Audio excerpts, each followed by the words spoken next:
मैं नालंदा विश्वविद्यालय बोल रहा हूँ। आज मैं आपको मेरा ऐसा गौरवशाली इतिहास बताने वाला हूँ जिसके बारे में आज की पीढ़ी कम ही जानती है।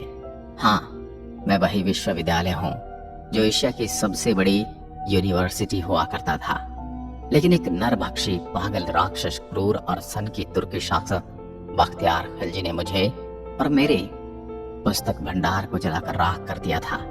महीनों तक मैं जलता रहा, किसी ने मेरी सुध नहीं ली। मैं सबसे पहले मुझे जलाने वाले के बारे में बताऊंगा, उसके बाद मेरी खोज कैसे हुई, उसके बाद मैं अपनी बनावट बताऊंगा, उसके बाद मैं आपको मेरी अलग अलग विशेषताओं से अवगत कराऊंगा, और सबसे पहले मैं नालंदा को क्यों तहस नहस किया गया वो बताता हूँ। मेरी कहानी सुनोगे तो भारत के लाडलों तो आपकी आंखें भी भीग जाएंगी। क्रंदन भरी आंखें और रुंधे हुए गले के साथ मैं आज सुनाता हूँ मेरी कहानी। मेरे प्रांगण में 10,000 से ज्यादा विद्यार्थी पढ़ा करते थे और उनको पढ़ाने के लिए 1600 से अधिक पंडित आचार्य हमेशा मौजूद थे। एक समय की बात है, बख्तियार खिलजी नाम के क्रूर लुटेरे और मूर्ति पूजकों के विरोधी की तबीयत खराब हो गई। किसी गंभीर बीमारी ने उसे जकड़ लिया था। उसने अपने नीम हकीमों से बहुत इलाज करवा लिया, लेकिन उसकी तबीयत ठीक नहीं हुई। उस समय एक यात्री मेरे प्रांगण में घूमते हुए सभी विषय पर पढ़ने वाले आचार्यों से भेंट करते हुए मोहम्मद बख्तियार खिलजी के राज्य में जा पहुंचा। वहां उसे पता चला कि वो अभी बीमार है तो मिल नहीं सकता। उस यात्री के विशेष आग्रह पर बख्तियार खिलजी मिलने के लिए तैयार हुआ। यात्री ने मिलते ही बख्तियार खिलजी को सलाह दी कि विश्व प्रसिद्ध नालंदा विश्वविद्यालय में मेडिसिन विभाग के प्रमुख पंडित राहुल श्री बद्र जी आपका इलाज करके आपको ठीक कर सकते हैं। फिर क्या था, पंडित राहुल श्री बद्र जी से इलाज की इच्छा प्रकट की, लेकिन बख्तियार खिलजी ने एक शर्त रखी थी कि मैं किसी भी प्रकार की भारतीय पद्धति से बनाई गई दवा नहीं खाएगा, क्योंकि ये काफिरों के द्वारा बनाई गई है। फिर कुछ समय के बाद राहुल जी श्री बद्र ने कुरान की प्रति लेकर खिलजी के पास गए और ये सलाह दी कि प्रतिदिन कुरान की प्रतियां आप पढ़ेंगे तो आप ठीक हो जाओगे, ये मेरा दावा है। उसके कुछ दिनों तक खिलजी ने कुरान की प्रतियां दिन में कई बार पढ़ी और उसने महसूस किया कि उसके स्वास्थ्य अब ठीक होने लगा है।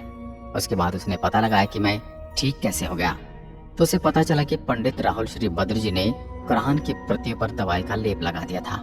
जिनको पता था कुरान पढ़ने वाले खिलजी हमेशा पन्ने पलटते समय हाथ पर थूक लगाता है, इस माध्यम से शरीर में दवा का असर हुआ और वो ठीक हो गया। उसी के तुरंत बाद खिलजी को यह बात सहन नहीं हुई कि मेरे नीम हकीमों से मैं ठीक नहीं हुआ, परंतु काफिर की दवाई ने मुझे ठीक कर दिया। मेरे हकीमों से ज्यादा ज्ञान उन आचार्य और पंडितों में है। मन ही मन में मेरे प्रति उसके मन में द्वेष पैदा हो गया। मैं नालंदा विश्वविद्यालय पूर्ण रूप से शांति का संदेश देने वाले भगवान बुद्ध से प्रेरित था। जगह जगह पर भगवान बुद्ध की प्रतिमाएं और स्तूप बनाए गए थे। हर आचार्य, पंडित, हर विषय में परिपूर्ण बड़े बड़े ज्ञानी और बड़े विद्यार्थी सभी भगवान बुद्ध के सामने नतमस्तक होकर शिक्षा ग्रहण करते थे। ये बात खिलजी को सहन नहीं हुई, क्योंकि वो एक मूर्ति भंजक था। मूर्ति पूजकों को मारना वो अपना धर्म समझता था और एक मूर्ति पूजक द्वारा इसका इलाज करके ठीक करना उसे अपने धर्म की तौहीन नजर आई। फिर अचानक एक दिन मैंने असंख्य घोड़ों के पैरों की टाप सुनी, कंपन को अपनी ओर आते महसूस किया। लेकिन मैं तो शांति और शिक्षा के लिए विश्व में विख्यात था, मुझे किस बात का डर था। खिलजी और उसके घुड़सवारों ने मेरे सभी दरवाजों को बाहर से बंद किया और एक टोली अंदर घुस गई। उसके बाद मैंने जो क्रूर खेल देखा, मेरे प्रांगण में जो शब्दों में बयान नहीं कर सकता, कहना बड़ा आसान है। लेकिन जो मैंने अपने आचार्य, पंडित और विश्व के अलग अलग कोने से आए विद्यार्थियों का टपकता खून देखा, मैंने अपनी नंगी आंखों से देखा, उसको बताना कठिन है। हजारों शिक्षकों को पल भर में मार दिया गया। शांति के संदेश को फैलाने वाले असहाय खाली हाथ वाले मौजूद सभी को खिलजी की मूर्ति पूजक विरोधी मानसिकता ने मार दिया। कुछ भागने में कामयाब हो गए तो कुछ महत्वपूर्ण पांडुलिपियों को कपड़े में छुपाकर अपने साथ ले गए, जो तिब्बत की ओर भागे, और उन्हीं पांडुलिपियों की सहायता से बौद्ध धर्म और शांति का प्रसार तिब्बत में हुआ। मैंने अपनी इन्हीं आंखों से वो खूनी खेल देखा, जो क्रंदन दृश्य 10,000 विद्यार्थियों के साथ साथ सभी आचार्य, पंडित और शिक्षक को मार दिया गया। उनका कसूर ये था कि वो मूर्ति पूजक थे, मूर्ति में अपनी आस्था रखते थे। उन सभी मूर्ति पूजकों को मूर्ति पूजा का दंड मिला। मेरे परिसर में मैंने ऐसा खूनी खेल देखने की कभी कल्पना भी नहीं की थी। मैं तो शांति का मंदिर था। जब सभी मूर्ति पूजकों को मार दिया गया तो खिलजी ने आदेश दिया कि मेरे पूरे परिसर को आग लगा दी जाए, मुझे खंडित करके तहस नहस कर दिया जाए। मेरे बच्चों, अगर मुझ में प्राण होते तो मैं चल फिर सकता तो सभी रिसर्च पेपर को छुपा देता, ताकि मेरी आने वाली पीढ़ी हजारों सालों की मेहनत को पढ़कर फिर से ज्ञान प्राप्त कर सके। लेकिन मैं ये कर न सका। मुझे सबसे अधिक पीड़ा उस समय हुई जब मेरे परिसर में मौजूद पुस्तकालय में आग लगा दी गई। मेरे बच्चों, उस पुस्तकालय में भारत का भविष्य था। धू धू कर जलते हुए मेरे परिसर में मौजूद तीनों पुस्तकालय की इमारत देखकर मैं खुद को रोक न सका और जोर जोर से चिल्लाकर रोने लगा। लेकिन मेरी कोई सुनने वाला न था। वहां पर सब मूर्ति पूजकों के विनाश करने वाले ही मौजूद थे। मुझे और मेरे परिसर को भी मूर्ति पूजकों के साथ मूर्ति को सहेज कर रखने का दंड मिला।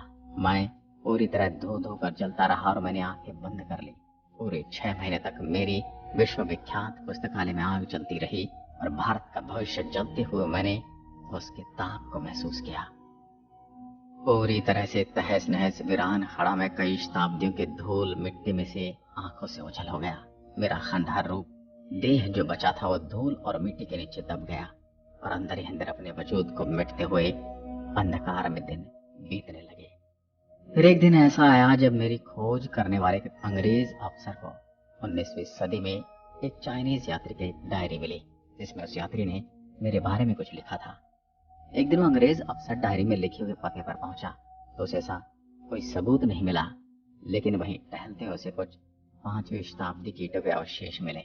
उसने हल्का अपने ही हाथों से खरोच कर देखा तो नीचे एक के ऊपर एक ईंटों से सजी हुई दीवारें महसूस हुई।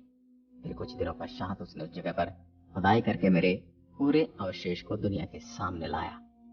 और चाइनीज ने डायरी में लिखे यात्रा के विवरण के अनुसार नालंदा विश्वविद्यालय में 1500 शिक्षकों के साथ 10,000 से भी ज्यादा विद्यार्थी अध्ययन करते थे। लगभग 108 विषय पर मेरी प्रांगण में पढ़ाई करते थे विद्यार्थी। विश्व के कोने कोने से आने वाले विद्यार्थियों के अलावा अलग अलग भाषाओं में पढ़ाई की व्यवस्था की गई थी। 100 से ज्यादा भवन और इमारतें बनी हुई थी। हर भवन में कुएं की व्यवस्था थी। जगह जगह स्टडी हॉल, जगह जगह पढ़ने का प्रांगण, प्रार्थना का प्रांगण और रहने की व्यवस्था थी। रहने के लिए प्रत्येक विद्यार्थी के लिए अलग अलग कमरे बने हुए थे। हर कमरे में रोशनी की व्यवस्था थी। उस समय भी जब दुनिया में लाइट यानी इलेक्ट्रिसिटी नहीं थी तो दिए के लिए जगह बनी हुई थी। कई देशों के विद्यार्थी मेरे प्रांगण में पढ़ने आते थे। उसी डायरी के अनुसार 10 विद्यार्थियों में से सिर्फ 3 विद्यार्थी मेरे प्रांगण में पढ़ने योग्य माने जाते थे। अर्थात जो भी विद्यार्थी मेरे यहाँ पढ़ने के इच्छुक होकर आते थे उनका एक साक्षात्कार होता था। 10 विद्यार्थियों में से सिर्फ 3 ही प्रवेश पा सकते थे। 10 किलोमीटर लंबी और 5 किलोमीटर चौड़ी परिधि के अंदर मेरा निर्माण था। आज भी विश्व में ऐसा कोई विश्वविद्यालय नहीं है जो मेरी टक्कर ले सके। 19वीं सदी में मेरा 5% भाग ही खुदाई करके निकाला गया। उसके बाद खुदाई बंद कर दी गई। लेकिन फिर दौर आया नरेंद्र मोदी जी का। उसके बाद 2016 में मेरी फिर से खुदाई प्रारंभ हुई। उसके बाद यूनेस्को द्वारा मेरे प्रांगण को विश्व धरोहर में शामिल किया गया। इसलिए अभी मेरे अवशेषों को निकालने और सहेज कर रखने की जिम्मेदारी यूनेस्को द्वारा संभाली जाती है। मुझे मुख्यतः 3 राजाओं ने मिलकर बनाया था। इसमें पहले राजा थे कुमारगुप्त, जो मगध के बहुत बड़े राजा थे। मगध की राजधानी राजगिरा होती थी, जो मेरे विश्वविद्यालय के प्रांगण से 15 किलोमीटर की दूरी पर स्थित थी। कुमारगुप्त ने 500 ईस्वी में नालंदा विश्वविद्यालय के रूप में मेरी स्थापना की थी। 5वीं सदी थी। आप जिस स्थान पर आज आए हैं वो लगभग 1600 वर्ष पूर्व एक विश्वविद्यालय हुआ करता था। फिर दूसरे थे कन्नौज के राजा हर्षवर्धन। उन्होंने मेरे प्रांगण की दूसरी मंजिल का निर्माण कराया लगभग 7वीं शताब्दी में, और मेरी ख्याति दूर दूर तक फैलने लगी। उसके पश्चात तीसरे थे राजा देवपाल, जो बंगाल के राजा 9वीं शताब्दी में आए और मुझे देखकर प्रसन्न हो गए। फिर उन्होंने मेरी ख्याति को और बढ़ाते हुए तीसरी मंजिल का निर्माण किया। फिर इस विश्वविद्यालय के नाम और उपनामों के पीछे 3 राज्यों का नाम सबके ऊपर लिखा जाता है। इनमें गुप्त वंश, हर्ष वंश और पाल वंश, जो भी मेरे ये ईश्वर रूप उन राजाओं के पद चिन्हों की आहट में सुन सकता हूँ। मेरे यहाँ छात्रों के रहने के लिए 300 कक्ष बने थे, जिनमें अकेले या एक से अधिक छात्रों के रहने की व्यवस्था थी। 1 या 2 भिक्षु छात्र एक कमरे में रहते थे। कमरे छात्रों को प्रत्येक वर्ष उनकी अग्रिमता के आधार पर दिए जाते थे। इसका प्रबंधन स्वयं छात्रों द्वारा छात्र संघ के माध्यम से किया जाता था। यह विश्व का प्रथम पूर्णतः आवासीय विश्वविद्यालय था।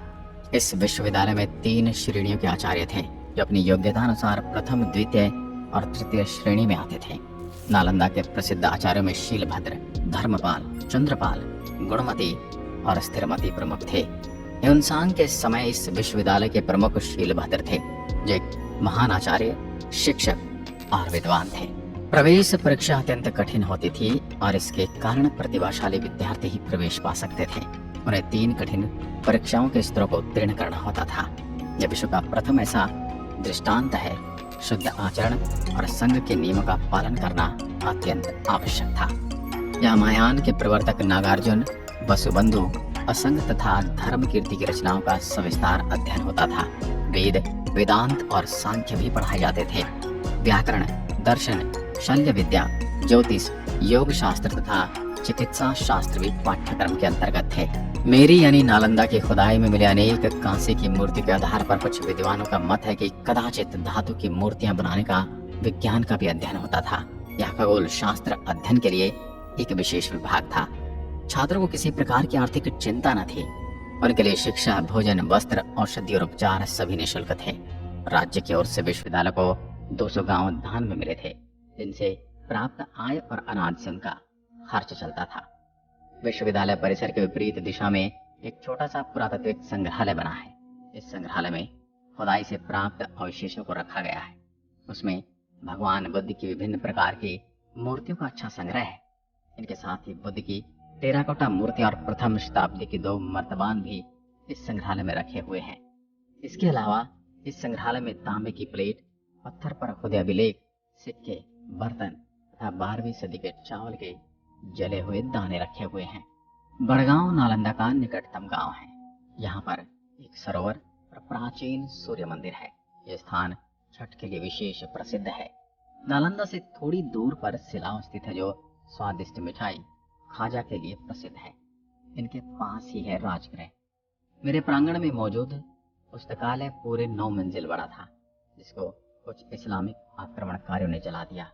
और मेरे पुस्तकालय में 3 इमारतें हुआ करती थी। उनके नाम हुआ करते थे रत्नादि, रत्न सागर और रत्नी रजक।